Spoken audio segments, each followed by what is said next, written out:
A gente está tendo aula com esse link, não? Só um minuto, por favor.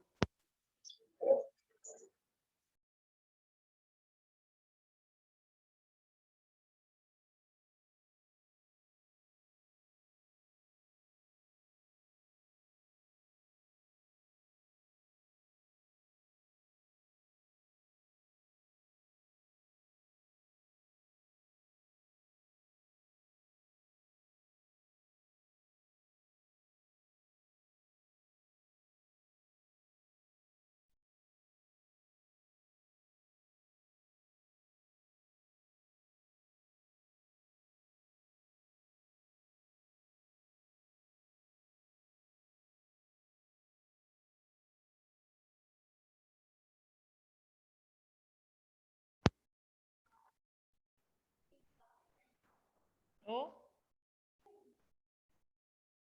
Sem noção. Gente, vocês estão vendo o videozinho?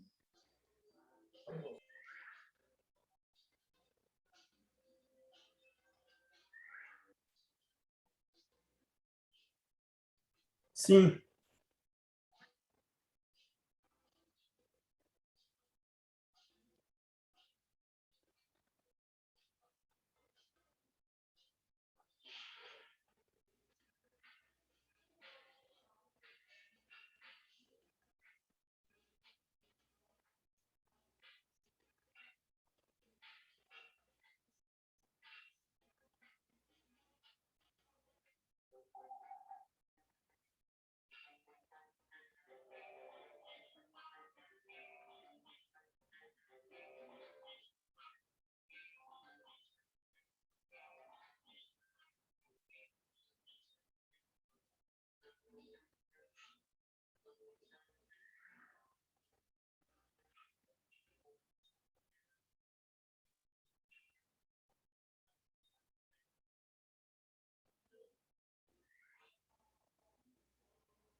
Professora, eu não estou ouvindo nada, não está saindo um áudio para mim, não. Será que é problema meu aqui? Não, só um momento.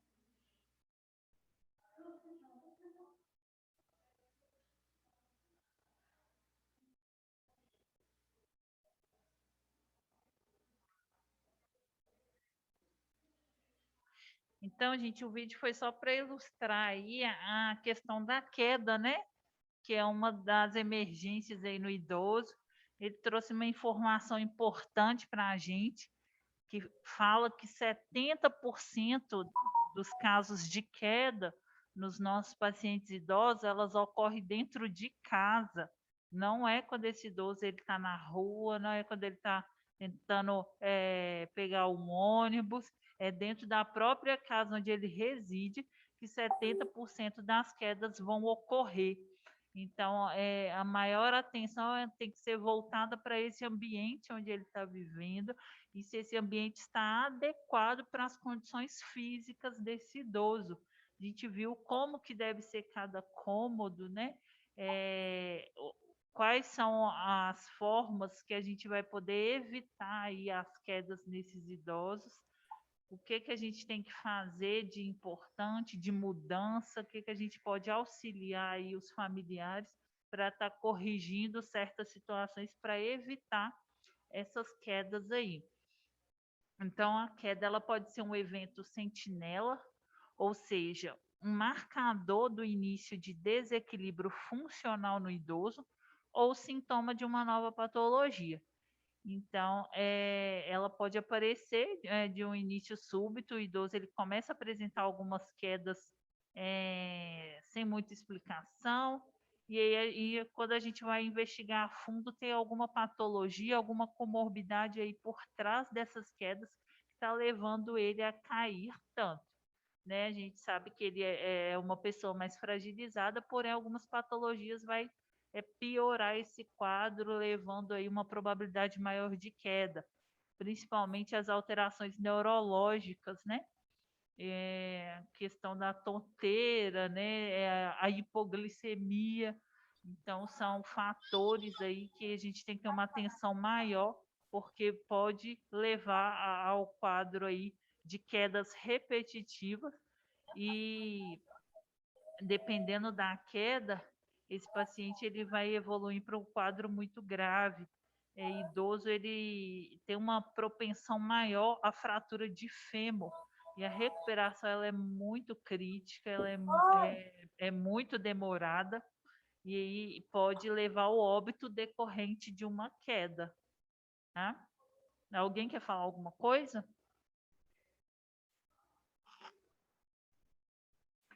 Então, seu número ele aumenta progressivamente com a idade em ambos os sexos, em todos os grupos étnicos e raciais. Vocês chegaram a ver os vovôs do TikTokers, o velhinho que faleceu recentemente? Ele foi decorrer de uma queda em casa. Né? Ele sofreu uma queda e aí teve essa fratura aí da cabeça do fêmur e o quadro dele veio a piorar depois disso e ele acabou ele já era bem velhinho, então ele já era bem fragilizado e a queda levou ele a ter uma piora do seu prognóstico e acabou falecendo. E essa queda foi em casa. Então, assim, o idoso ele tem uma propensão maior, principalmente com o fêmur. É impressionante como eles têm uma tendência a quebrar exatamente o fêmur.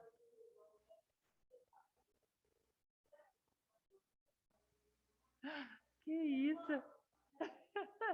Ele é forte mesmo, porque a recuperação é bem dolorida, assim, e muitas vezes eles não querem ficar contidos para poder fazer esse repouso, essa recuperação aí. Então, é complicado, mas tem alguns casos que ainda consegue, né? Mas já vi situações do idoso antes mesmo dele cair, a forma como ele virou o corpo já gerou uma quebra no fêmur e aí ele caiu decorrente dessa quebra. O fêmur quebrou. Exatamente, idosos mais fragilizados, né, que tem ali uma osteoporose associada, por exemplo, A gente tem que tomar cuidado até com a forma como a gente tira esse paciente do leito, como que a gente faz essa mudança de decúbito, porque já está com o sistema mais frágil, os ossos mais fragilizados, e pode levar a uma quebra, né, ou uma fratura ali, sem a gente querer.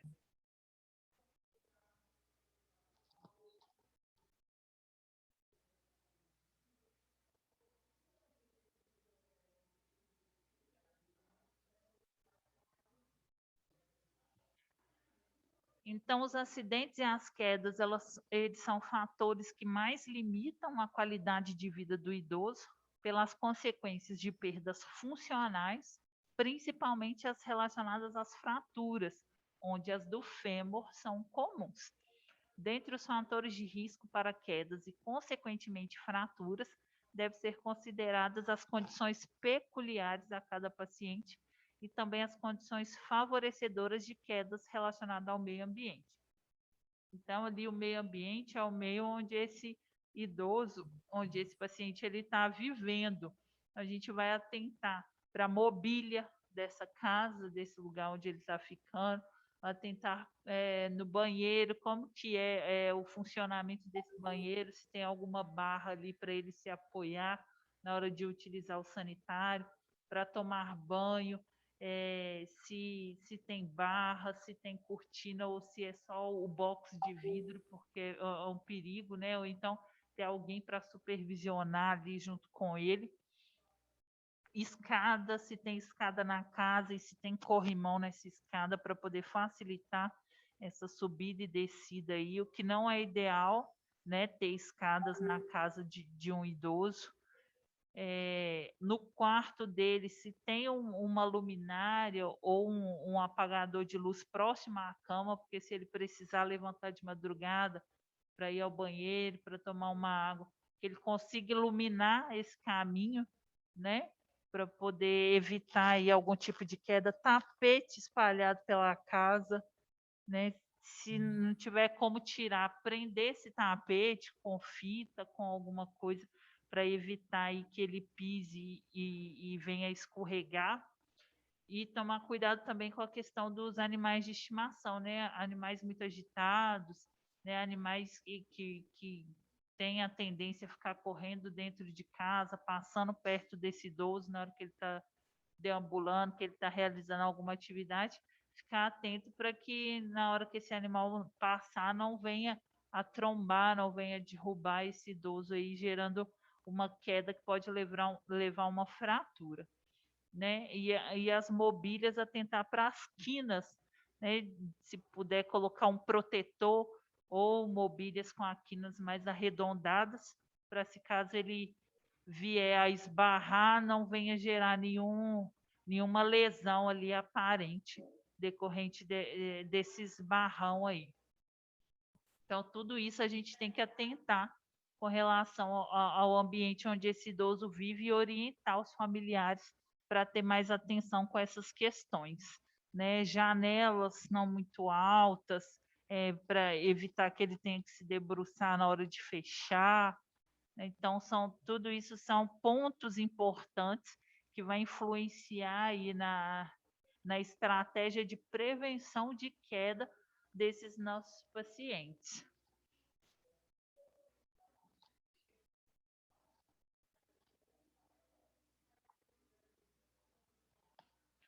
Então, a incidência aí das quedas por faixa etária são as seguintes: 32% vai ocorrer em pacientes de 65 anos a 74 anos. 35% em pacientes de 75 a 84 anos. 51% em pacientes acima de 85 anos. Então, o que a gente vê? Que quanto mais velho esse idoso for, maior a porcentagem dele ter quedas, né? Dele vir a cair. Então, passou ali dos 85 anos, ele já tem mais da metade da chance de evoluir para uma queda. E aí, se ele tem 85 anos, gente, o sistema dele, né, o organismo, os ossos também têm 85 anos. Então, essas células elas já estão bem fragilizadas. Então, quanto mais a gente impedir que ele venha evoluir para uma queda, melhor vai ser para ele. Porque o prognóstico nem sempre é muito bom para esses pacientes que evoluem com quedas aí, e que a gente viu que o mais comum são as fraturas de fêmur.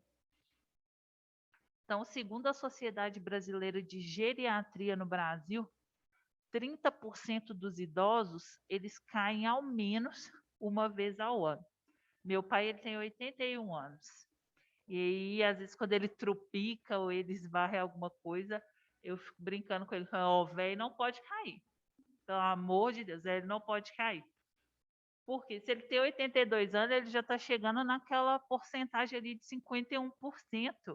Então, a probabilidade dele cair, ele em pé sozinho, ele já tem aquela porcentagem ali de queda. Então, eu fico brincando com ele, mas é na intenção de tentar proteger mesmo e de orientar, porque o risco é muito grande.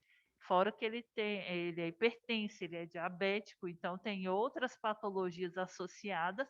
Então, quanto mais a gente puder evitar determinados tipos de coisas em casa, a gente que tem algum parente idoso, melhor é.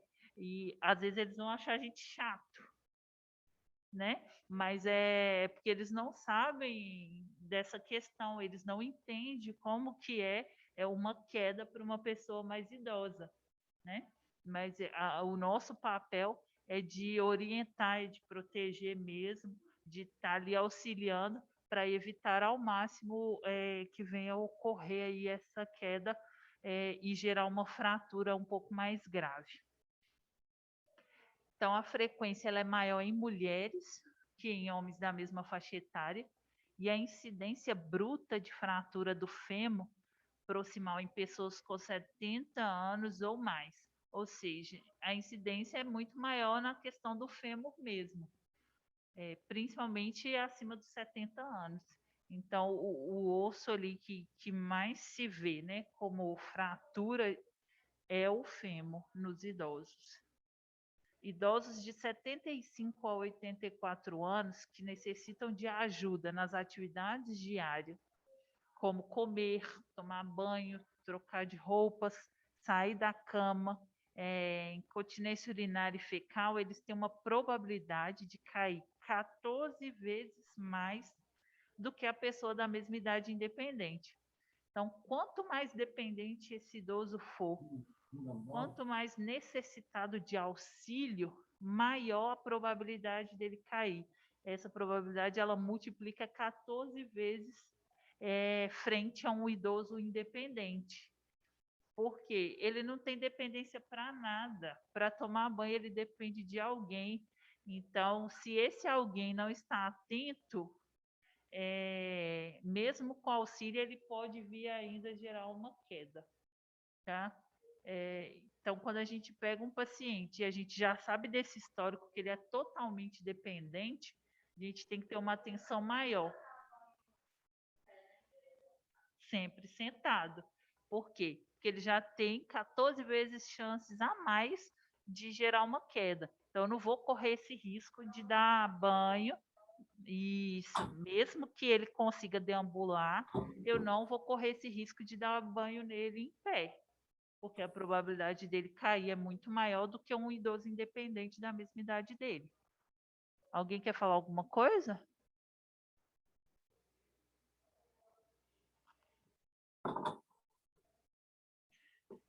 Eu cheguei a acompanhar, né? Eu cheguei a comentar com vocês um idoso de 91 anos. E aí ele tem AVC, né? Ficou sequelado. E a gente tinha que apoiar ele do lado que ele teve essa sequela. E dependendo de quem estava cuidando dele, não dava conta. Ele chegou a cair determinadas vezes, porque a pessoa que estava auxiliando ele na hora de passar para o leito não tinha tanta força e era pequeno. Eram pessoas pequenas. Ele tem cerca de 1,80 de altura. E aí acabou gerando a queda. É claro que a pessoa tentou amortecer ali, não veio gerar nenhuma fratura, mas a queda foi inevitável. Então, até para a gente tomar conta de determinados pacientes, a gente tem que ver se a gente vai dar conta.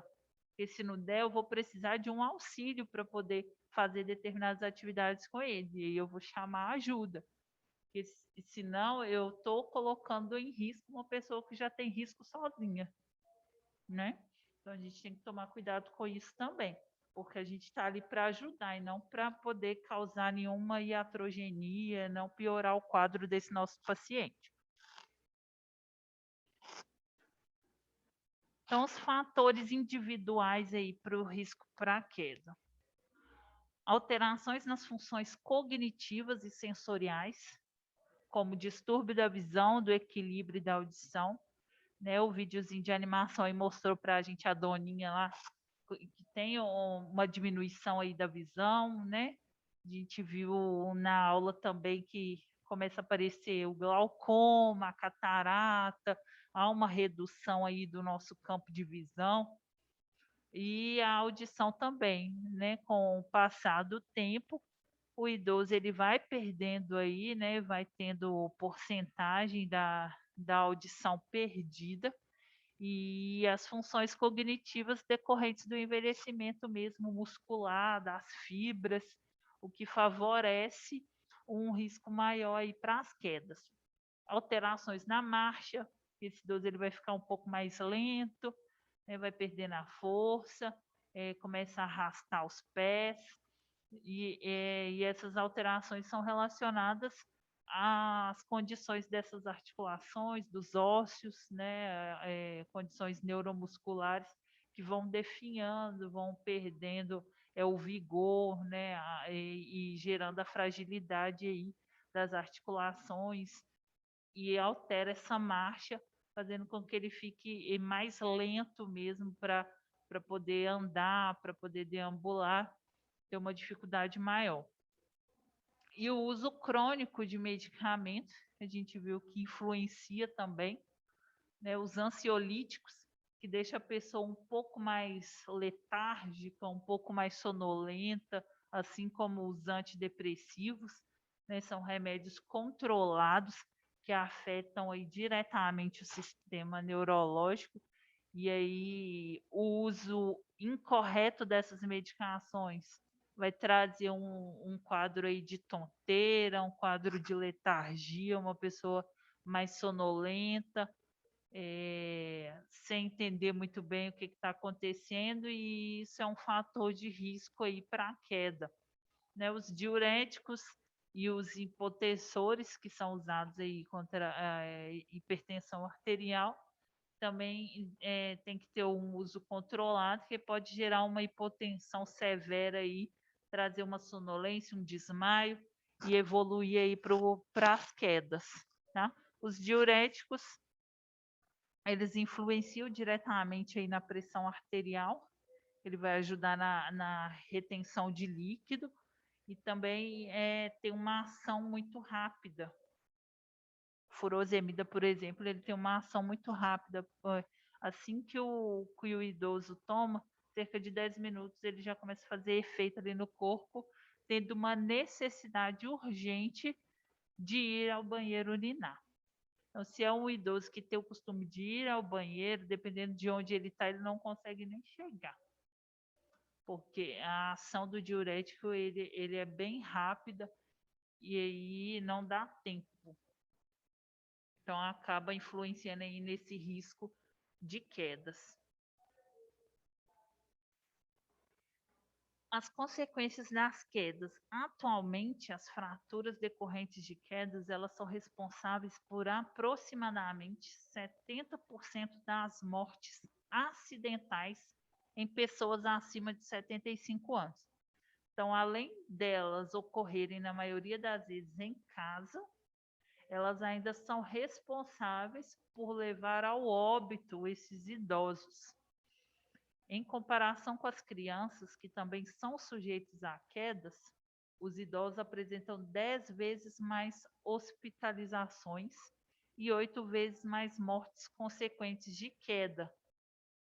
Porque a criança, quando ela cai, é muito difícil ela ter uma fratura porque ela caiu da própria altura ou porque ela caiu da cama, né? Para uma criança ela ter uma complicação decorrente de uma queda, essa queda ela tem que ser muito brusca, tem que ter uma altura muito elevada para levar uma consequência grave para essa criança, porque ela está em fase de crescimento, então os ossos ainda estão ricos em cálcio, o sistema imunológico dela está bom ainda, as células são novas, estão renovados. Agora o idoso não. O idoso ele cai da própria altura, ele tropica aqui, ele cai e aí já fratura um osso. Por quê? É o sistema envelhecido, o organismo dele está velho. Então é por isso que a internação vai ser maior mesmo nos idosos e a maior probabilidade de morte também vai ser dos idosos decorrentes dessas quedas, justamente pela diferença aí desses organismos. Alguém quer falar alguma coisa? Professora, Oi. a altura da cama para o idoso tem que ser um tamanho médio, assim? Aí vai depender do idoso, né? Não pode ser tão alta e nem muito baixa, mas se for um idoso de uma estatura menor, o ideal é que pegue ali pelo menos no joelho dele, né? Para não ser tão baixa ou nem tão alta. Porque quando ele sente na cama, o ideal é que os pés continuem tocando ao chão. Entendi. Obrigada. Faça um ângulo aí de 90 graus. Então, vai depender da estatura aí do nosso paciente. E aí as macas, né, intra-hospitalares, elas são reguladas na maioria das vezes, né? A gente consegue fazer essa regulagem aí. Então, Obrigada. por nada, aproximadamente 5% das quedas resultam em fraturas, de 5 a 10% em ferimentos importantes, necessitando de cuidados médicos, sendo estes idosos normalmente atendidos dentro de 6 meses pelo mesmo motivo. Então, eu atendo o São José hoje, porque ele caiu dentro de casa, trato dele, a gente faz lá os curativos necessários, ele recupera dessa queda. Daqui 6 meses está o São José aqui de novo, pelo mesmo motivo. E aí, quando é recorrente assim, a gente tem que ir no ponto do problema. Mas, São José, por que o senhor está caindo tanto? Vamos entender o porquê que está levando essas mesmas quedas em um período curto de tempo. E a gente vai orientar a família e ver o que está ocorrendo. Porque se essas quedas são dentro de casa, o que está levando a esse idoso a cair 2 vezes no ano pelo mesmo motivo? Vamos tentar corrigir, vamos tentar prevenir, porque hoje ele está voltando aqui para mim e a gente está conseguindo tratar. Mas pode ser que daqui 6 meses, quando ele volte um pouco pior e aí ele não resista a essa fratura ou a essa lesão decorrente dessa queda. Então, a partir do momento que eu tenho uma recorrência de um mesmo problema com um paciente, eu tenho que investigar o porquê que está tendo essa recorrência e tratar a raiz do meu problema, tá? Para poder evitar que novos episódios venham a ocorrer.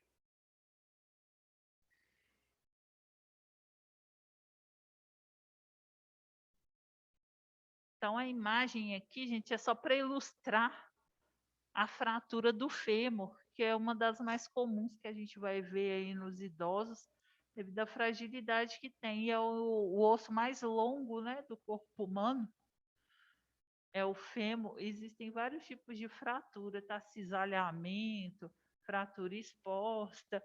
Geralmente não chega a ser exposta, não. Mas a radiografia ela mostra nitidamente essa fratura aí. As repercussões das quedas. Para uma pessoa idosa, as quedas elas podem assumir significados de decadência e fracasso gerados pela percepção da perda de capacidades do corpo, potencializando sentimentos de vulnerabilidade, ameaça, humilhação e culpa. Principalmente humilhação e culpa, porque esse idoso ele vai ficar mais dependente ali de um cuidador, de um familiar, então ele vai se sentir culpado, ele vai se sentir humilhado por não dar conta de fazer as suas atividades mais. Ameaçado pela incapacidade, né? Ameaçado pelo próprio medo ali de não conseguir ter a sua independência de volta.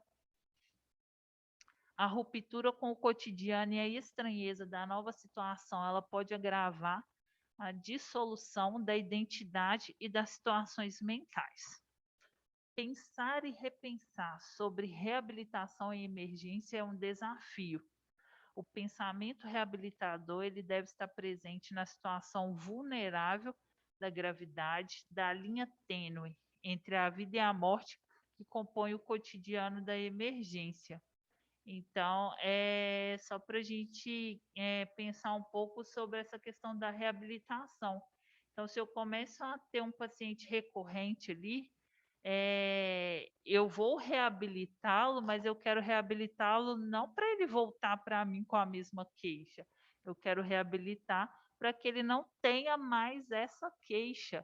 Então, a gente vai tratar ali de maneira ampla aquele problema, identificando de fato qual é a raiz, o que está desencadeando esse tipo de queixa no meu paciente, ou esse tipo de queda, e a gente vai traçar, né, uma assistência voltada ali para a reabilitação, de maneira que esse paciente, se ele vier a voltar para mim, que seja por um outro motivo, por um outro problema, né, que não seja pela mesma causa.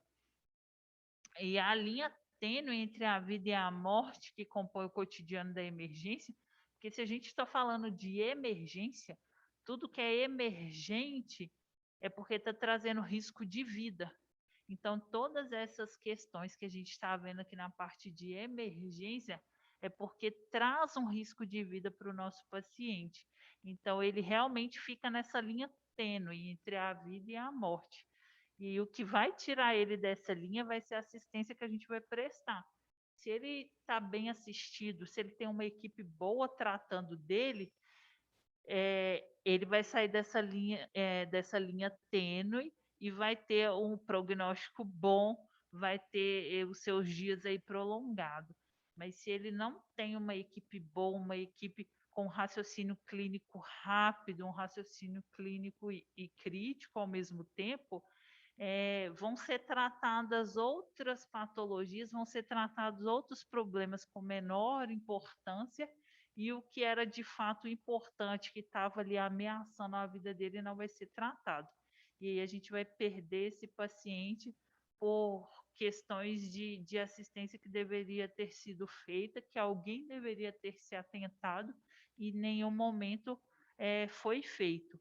Então, quando se trata de emergência, a gente tem que lembrar dessa frase: o paciente ele está numa linha tênue entre a vida e a morte.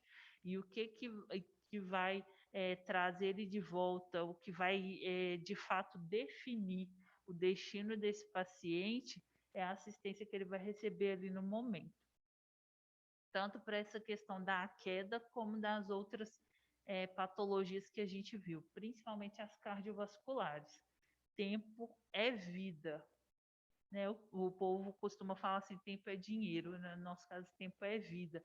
Então, 1 minuto a mais que eu espero para socorrer um paciente com uma doença cardiovascular é 1 minuto a menos de vida que ele está tendo. Principalmente parada cardiorrespiratória, onde cada minuto parado ele diminui 10% a chance de sobrevida. Então, é 10% a menos ali da função cerebral que ele está perdendo. Então, tempo é vida, e isso está nas mãos de quem está ali para dar uma assistência de qualidade para o paciente. Então, fica aí com essa mensagem, tá? Emergência, o paciente ele está na linha tênue, e a gente tem a decisão aí de fazer o bem, de conseguir resgatar, ou de se atentar para coisas mínimas e acabar prejudicando o nosso paciente.